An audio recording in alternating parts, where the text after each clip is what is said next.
ഭവൽപദം യാതൊരു ഗുണജാലം തൽപ്പാതെ സ്പർശിച്ചീല മോക്ഷവിഗ്രഹനായിട്ട് അദ്വൈതപാരനായിരിക്കും ഭഗവാൻ യാതൊരു മായ ഗുണരേവം സുദ്ധ്യർഹനായി ബോധരൂപനായി മേവന്നിൻ തിരുവടി തന്നെ വേദവിത്തുക്കളായിട്ടിരിക്കും മുനിമാർക്ക് കേവലം ആത്മാവായി ഏകനായി ഇരിക്കുന്ന ഭവാൻ ലോകേശ്വരത്തിന് മോക്ഷത്തെ വരുത്തുവാൻ ബ്രഹ്മവാദികളായി വേദമൂർത്തികളായി മായ ദിവരാർത്ഥകുലജാതങ്ങളായി ഭവിച്ചു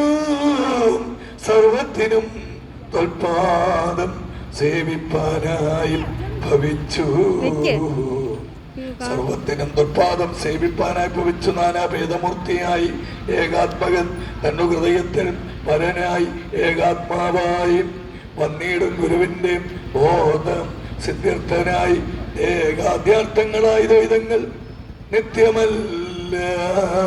ഐകിക പദങ്ങളും നാനാത്വം ഇതുപോലെ നിത്യമല്ലെന്നറിഞ്ഞ് സേവിച്ചുകൊള്ളൂ ഞാനും മുക്തിതനായിട്ട് ഏകാത്മകനായിരിക്കുന്ന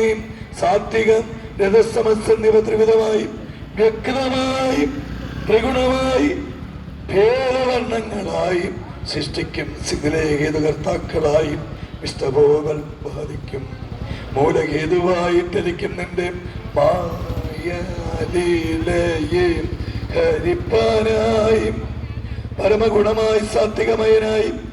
ദ്വൈതികളായി മക്കൾക്കുമൊക്കെ മുക്തനായി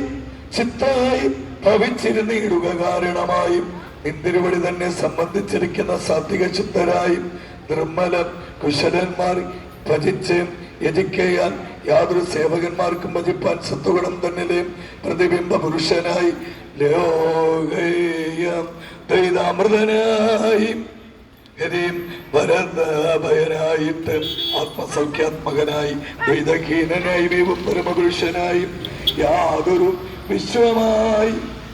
പരദൈവതമായി ഹരിയായി ഋഷിയായിട്ട് ഉത്തമനരനായി നരകാരിയായി നാരായണനും സകലാ സമസ്ത